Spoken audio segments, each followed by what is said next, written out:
तो गुरु प्यारी साध संगत जी,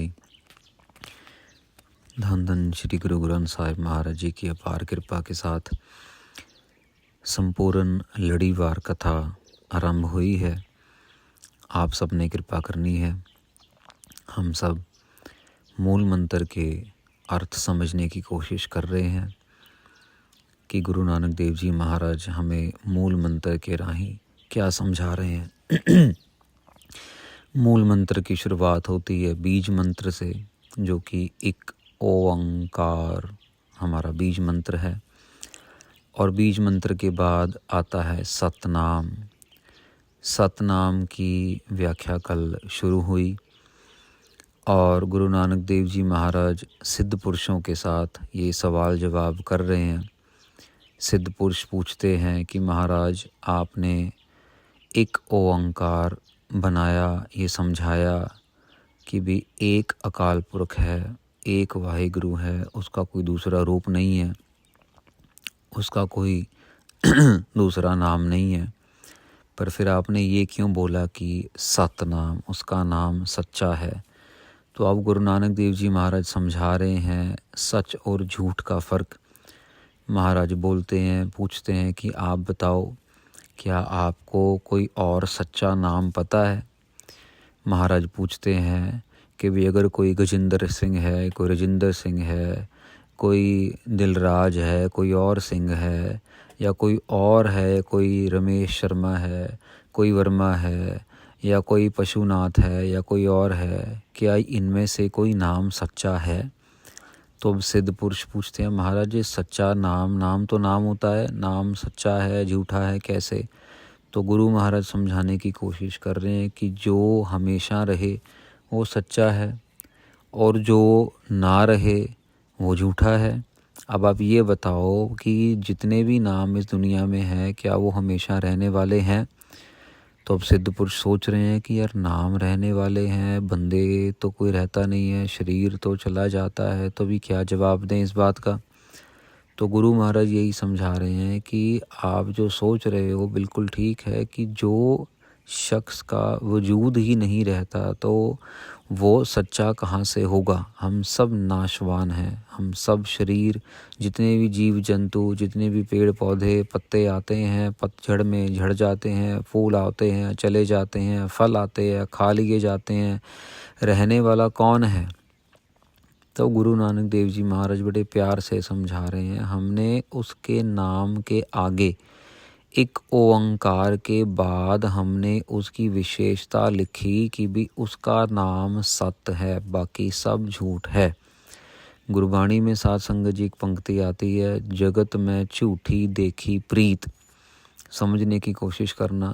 गुरु तेग बहादुर महाराज जी की ये पंक्ति है, गुरु ग्रंथ साहिब में आती है। महाराज कह रहे हैं जगत में झूठी देखी प्रीत। जितनी भी प्रीति है ना, जितना भी प्यार है, प्रेम है, माँ बाप का, बच्चों का, मासी मासड़, ताया ताई, मामा मामी, बहन भाई, ये सब जो हैं ये झूठी प्रीत है। ऐसा क्यों? हमसे तो सब सही प्यार करते हैं, सारे आदर सत्कार करते हैं, सारे आओ भगत करते हैं, चाय पियो, रोटी खाओ, ये करो वो करो, सब कुछ करते हैं। पर महाराज कह रहे हैं झूठी है। समझना ये है साध संगत जी की प्रीति वो होती है जो हमेशा के लिए साथ में रहे। लेकिन हम लोग क्योंकि नाशवान हैं, आज हैं कल नहीं हैं, इसलिए महाराज कह रहे हैं कि इनसे प्यार करना मतलब कि एक धोखा खाने वाली बात है करके इन्होंने हमेशा नहीं रहना और चले जाना। तो महाराज सच्ची प्रीत कौन सी है? महाराज बाद में यही समझाने की कोशिश करेंगे जब हम और गुरबाणी के अर्थ समझेंगे कि सच्ची प्रीत वो सच्चे नाम वाले के साथ हो सकती है, जिसका नाम सच्चा, जिसका वजूद सच्चा, जिसकी होंद सच्ची, वही सच्चा है और उसकी प्रीत भी सच्ची, उसकी प्रीत भी सच्ची। तो गुरबाणी में महाराज ने बहुत जगह ऐसी पंक्तियाँ लिखी हैं, हर इक्को नाल में दोस्ती, हर एक से नाल में संग। महाराज कह रहे मेरा एक ही दोस्त है, मेरी एक ही मित्र है। ऐसे बहुत जगह महाराज ने लिखा है, जिससे ये महाराज बताना चाह रहे हैं कि हमें दोस्ती, मित्रता परमेश्वर प्रभु अकाल पुरख वाहिगुरु से करने में लाभ है, फ़ायदा है, क्योंकि वो हमेशा साथ में रहेगा।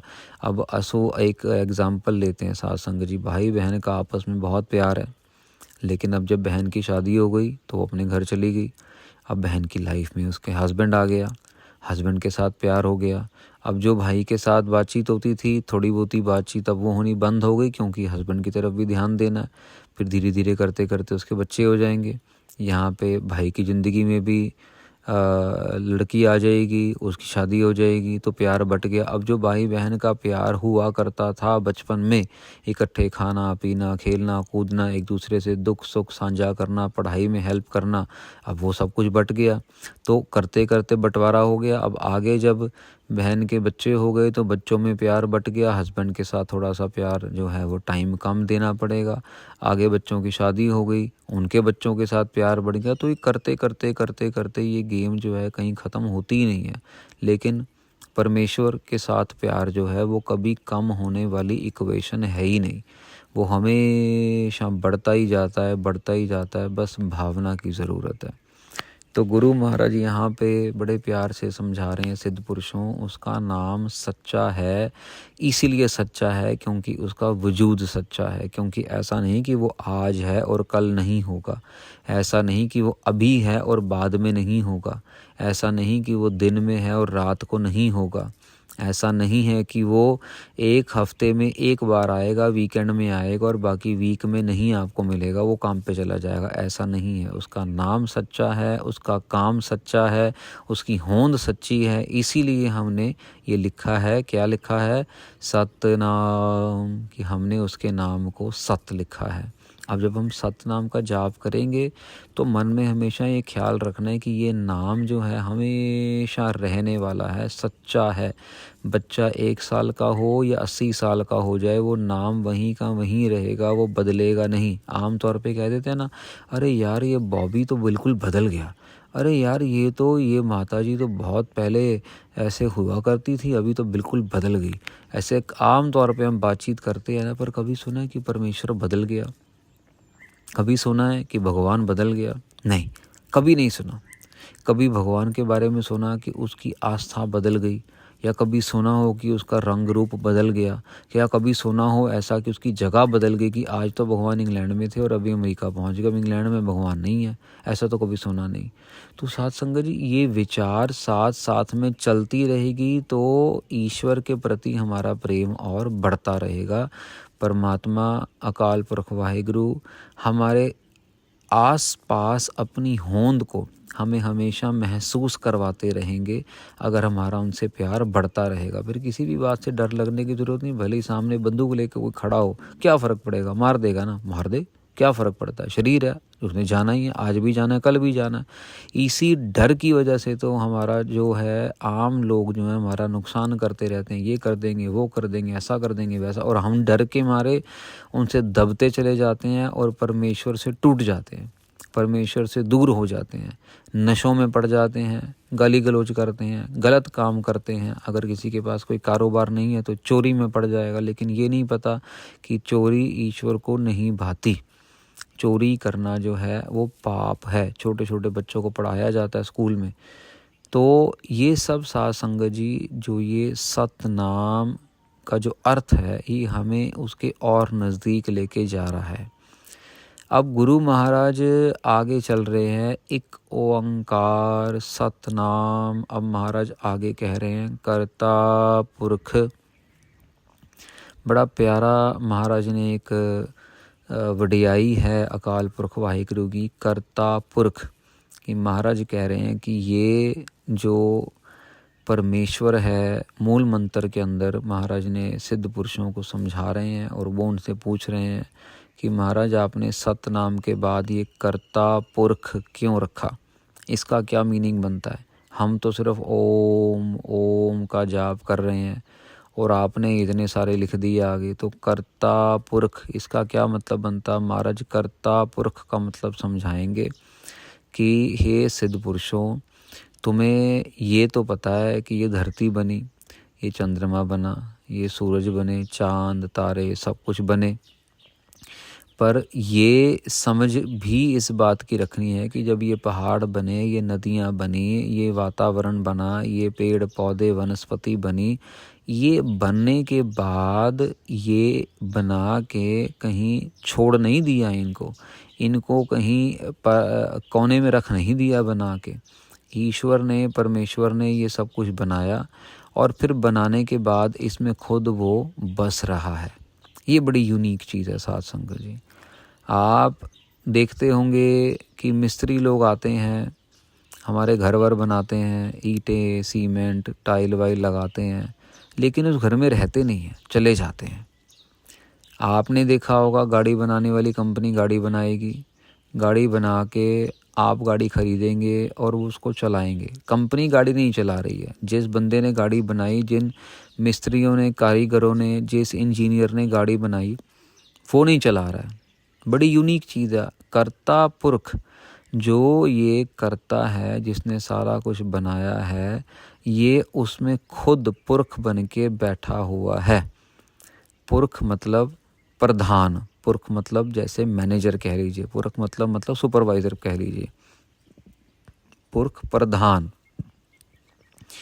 ये कर्ता जो है, ये बना के, धरती को बना के, पृथ्वी को बना के, पानी को बना के, वायु को बना के, ये पेड़ पौधे पंक्षियों को बना के पीछे नहीं हटा। ये सारी जीव जंतु के अंदर खुद बसा हुआ है।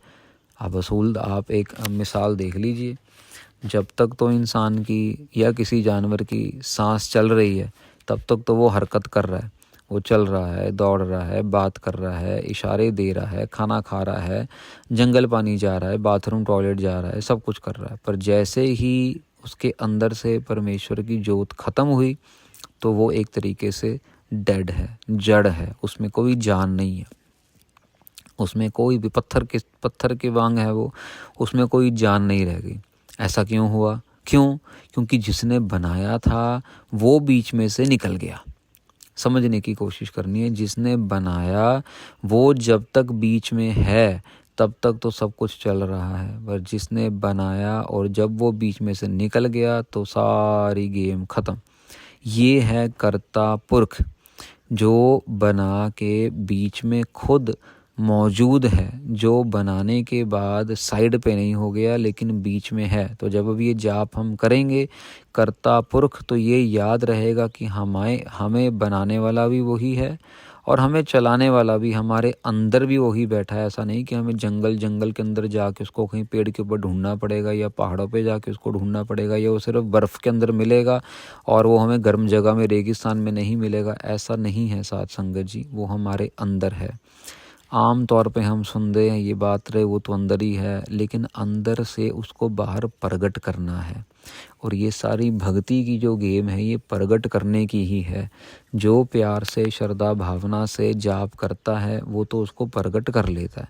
जैसे गुरबाणी में धन्य जट की साखी आई, पीछे भी कथा में आई, धन्ना जट जी ने प्रगट किया, परमेश्वर को प्रगट किया। जाप कर करके कई 100 सालों की बंदगी भक्ति के बाद परमेश्वर प्रगट हुए, प्रत्यक्ष हुए। बहुत बड़ी कृपा वाली बात है, बहुत बड़ी बात है, बहुत ज़्यादा बड़ी बात है। परमेश्वर प्रगट हो जाए, परमेश्वर प्रत्यक्ष हो जाए और आप उनसे वार्तालाप कर सको जैसे दो दोस्त आपस में बात करते हैं। और ये अवस्था पहुंचने के लिए, करने के लिए बड़ा परिश्रम करना पड़ता है। बड़े बड़े घंटे बैठ के वाहिगुरु वाहिगुरु वाहिगुरु वाहिगुरु, राम राम राम, अल्लाह अल्लाह, जो भी आपके मन में भावना बनती है जाप करने की ज़रूरत है। वाहिगुरु सिख धर्म को गुरु नानक देव जी ने वाहिगुरु गुरु मंत्र है, जप हाँ मैं खोए। महाराज ने वाहिगुरु का मंत्र दिया, इसीलिए वाहिगुरु के मंत्र के जाप के साथ अपना भला करना है। अब गुरु नानक देव जी महाराज ये समझाने की कोशिश करेंगे कि ये बनाने के लिए जो शक्तियाँ, सारी धरती, पृथ्वी, चांद, सूरज बनाने के लिए शक्तियाँ जो यूज़ की, जो शक्तियाँ वर्ती, वो शक्तियाँ भी परमेश्वर के अंदर ही हैं। अब मसलन तौर पे हम ये समझने की कोशिश करेंगे कि महाराज ने तो बोल दिया कर्ता पुरख, अब सिद्ध पुरुष कौन सा को इतने आसानी से मानने वाले हैं।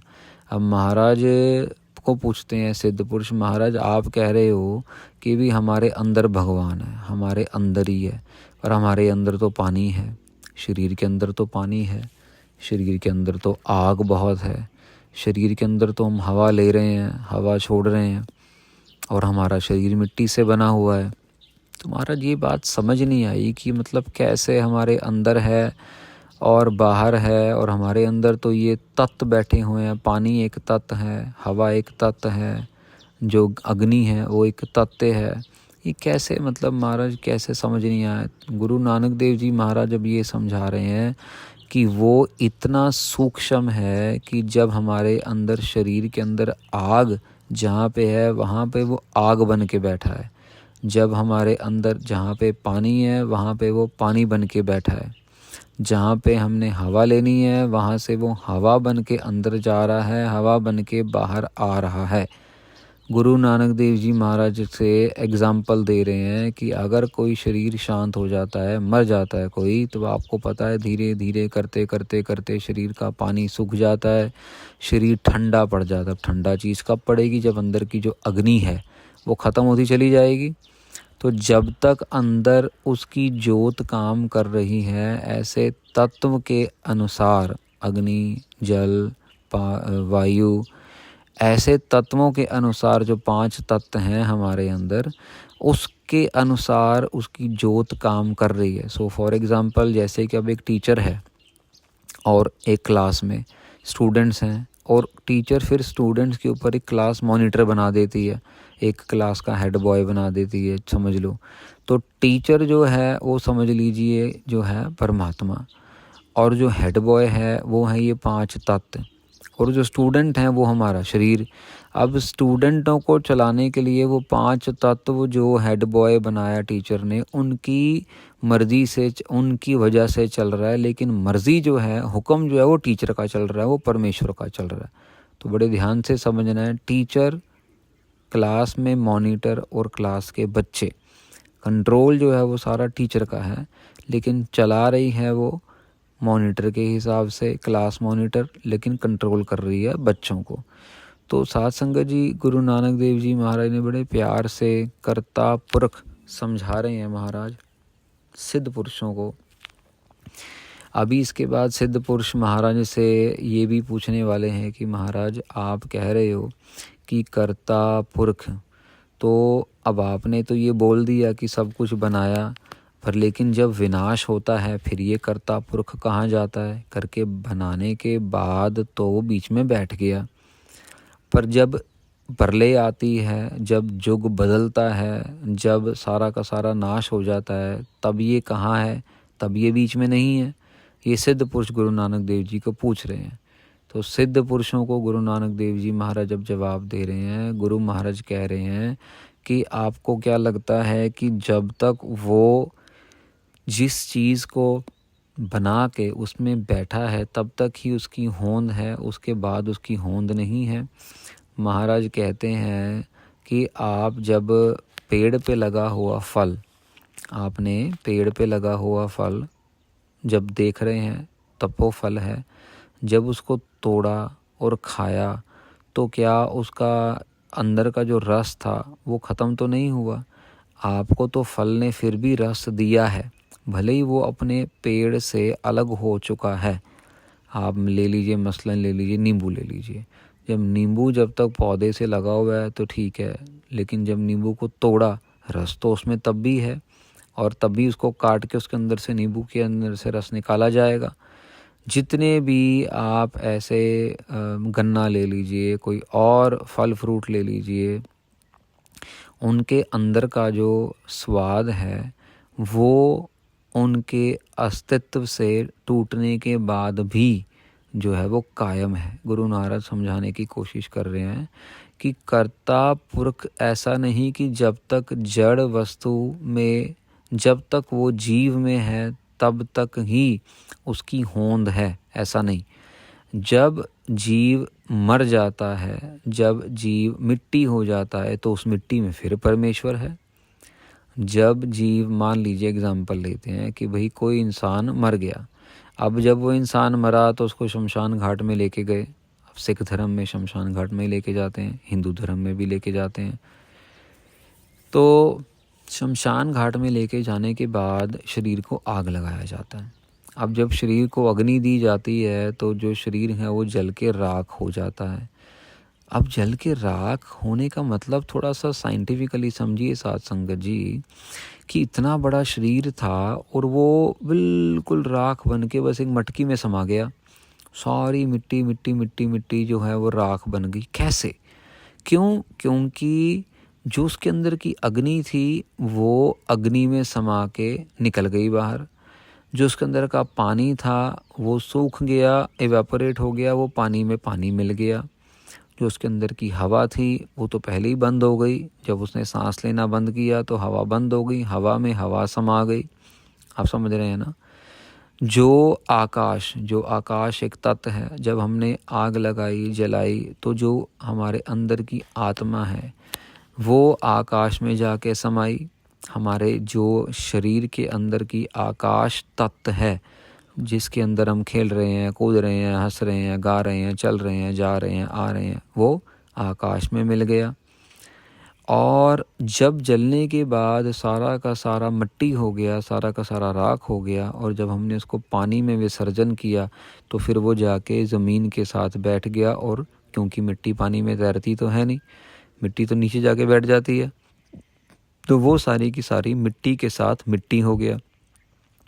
तो महाराज ये समझा रहे हैं कि कर्ता पुरख सिर्फ ये नहीं कि जब तक जीव में जान है तब तक ही मौजूद है, उसकी होंद, उसकी हस्ती जो मौजूद है वो कर्ता पुरख जाने के जब शरीर चला जाता है उसके बाद भी कर्ता पुरख फिर भी मौजूद है। हाँ, जीव में से उसने सत्ता खींच ली, जीव में से उसने अपनी शक्ति खींच ली, उसका मन हुआ, जब उसने खींच ली, उसका मन हुआ, उसने दे दी। यही ताकत, यही कंट्रोल उसने अपने पास रखा है।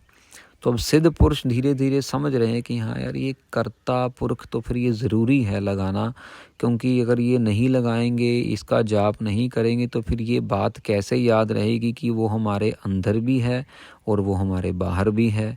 जब हम जिंदा हैं तब भी है, जब हम मर गए हैं वो तब भी है, वो कहीं नहीं जा रहा है, वो यहीं का यहीं है। तो सिद्ध पुरुष, एक्चुअली सिद्ध पुरुषों के लिए ये बात को एक्सेप्ट करना मुश्किल हो रहा था कि यार एक नया ही आ गया है, मूल मंत्र ले आया है, बीज मंत्र ले आया है, क्या नई चीज़ ले आया है। लेकिन क्योंकि वो ज्ञानवान है, क्योंकि वो ज्ञान को पकड़ने वालों में से है, वो निंदा चुगली करने वालों में से नहीं है हमारी तरह की भी जब देखो निंदा कर ली, चुगली कर ली, इसकी लात खींच ली, उसकी लात खींच ली। अपने पल्ले में कुछ होता नहीं है, दूसरों को हम ऊंचा देखते और दूसरों को ऊंचा उड़ते हुए देख नहीं सकते, क्योंकि हमारे पल्ले में कुछ नहीं है। बहुत बड़े बड़े लोग, नाम आपको लगेगा ऐसा अच्छे अच्छे कपड़े डाले होंगे, अच्छा अच्छा नाम जपने की ड्रामे करेंगे,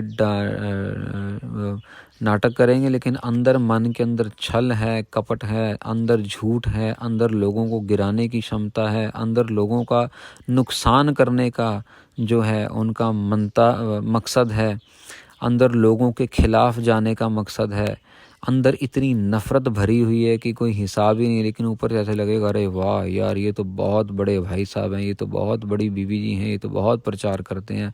अंदर अंदर इतना झूठ, इतनी मैल, ऊपर जितनी मर्जी सफाई करके रखो, परमेश्वर ने तो सब कुछ पकड़ लेना है सर। परमेश्वर नहीं कुछ छोड़ेगा, वहाँ पे तो सारी मूवी रिकॉर्डिंग चल रही है। और एक बात और साध संगत जी याद रखनी है, पाप करना आसान है, पाप को धोना बहुत मुश्किल है, क्योंकि पाप धुलता तभी है जब परमेश्वर की खुशी हो। ऐसा नहीं है कि एक बारी पाप कर ली और अपनी मर्जी से तो पाप कर लिया, अपनी मर्जी से तो किसी की निंदा कर ली, अपनी मर्जी से तो किसी को धोखा दे दिया, अपनी मर्जी से तो किसी का दिल दुखा दिया, अपनी मर्जी से तो किसी के साथ विश्वासघात कर लिया। एक आपके ऊपर विश्वास कर रहा है और आप उसका विश्वास तोड़ रहे हो, झूठ बोल बोल के, उसका नाम खराब कर करके, उसके बारे में गलत बात कर करके, उसकी आपस में लड़ाई झगड़े करवा करवा के, झूठे इल्ज़ाम लगवा के आप ये तो कर रहे हो। लेकिन ये इतना आसान नहीं होगा इस पाप को धोना, क्योंकि ये धुलेगा तब जब परमेश्वर चाहेगा, ये धुलेगा तब। पाप कर लेना तो हमारी मर्जी है, हमारे अब ऐसा नहीं कि पाप कर लिया तो चलो भाई अभी 2 मिनट में अब ये कि कर लिया जाके हम लोगों ने स्नान कर लिया या हम लोगों ने जाप कर लिया तो हमारा पाप धुल जाएगा। हाँ, हमें उम्मीद ज़रूर है कि पाप धुल जाएगा, क्योंकि हमें नाम के ऊपर भरोसा होना चाहिए, लेकिन वो धुलेगा या नहीं ये परमेश्वर के हाथ में है। तो इतना हल्का नहीं समझना हमने इस विषय को कि भी हम लोग जब गलती पे गलती करी जाए, जब भी टीचर के सामने भी स्टूडेंट गलती करता है तो कुछ ना कोई तो सज़ा मिलती है। हाँ, टीचर का मन करे, वो चाहे तो वो उनको माफ़ी दे सकता है, नहीं तो ये तो बहुत गड़बड़ वाली बात हो जाती है। बहुत दूर तक बच्चों की तो रेस्टिकेशन भी हो जाती है स्कूल से और बाहर भी निकाल दिया जाता है अगर टीचर को ज़्यादा गुस्सा आ जाए तो। हम सबको ये बातें पता हैं। तो साध संगत जी, गुरु नानक देव जी महाराज कृपा कर रहे हैं और कर्ता पुरख का जो है आज उन्होंने मीनिंग समझाया है। इसी तरह आगे कथा बढ़ेगी। कर्ता पुरख के बाद के जो गुरु नानक देव जी महाराज ने मूल मंत्र में हीरे मोती पिरोए हैं उनको समझने की कोशिश करनी है। ये लड़ीवार कथा गुरु महाराज ने आरंभ करवाई है। आप सब ने अरदास करनी है कि निर्विघ्नता सहित ये सेवा पूरी हो और गुरु महाराज सुमत बख्शें, बुद्धि बख्शें कि आप सबके साथ ज्ञान से भरपूर और सच्चाई से भरपूर प्रचार जो है वो हो सके। आपने भी अपने मन में ये भावना रखनी है कि ये ज्ञान हमारे अंदर मन तक, दिल तक पहुँचे और हम इसको अपने जीवन में अमल में ला सकें। किसी के साथ धोखाधड़ी, विश्वासघात करने से पहले ज़रूर सोच लिया जाए कि कर्ता पुरख उसमें भी है और कर्ता पुरख मेरे में भी है।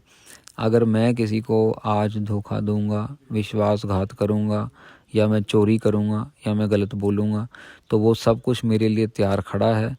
आने वाले टाइम में ये कर्म मेरे पास मुड़ के वापस ज़रूर आएगा। आगे गुरबाणी में कर्म के ऊपर भी बहुत सारी पंक्तियाँ आएंगी साध संगत जी, वो भी हम प्यार से समझेंगे। तो अभी के लिए यहीं पे विश्राम देते हैं, तो फिर आपके दर्शन करेंगे कल इसी तरह। श्री गुरु ग्रंथ साहब महाराज जी की लड़ीवार कथा करते हुए अगर कोई गलतियां रह गई हों तो आपने माफ़ी देनी। कल आप सबके दर्शन करेंगे। वाहे गुरु जी का खालसा, वाहे गुरु जी की फतेह।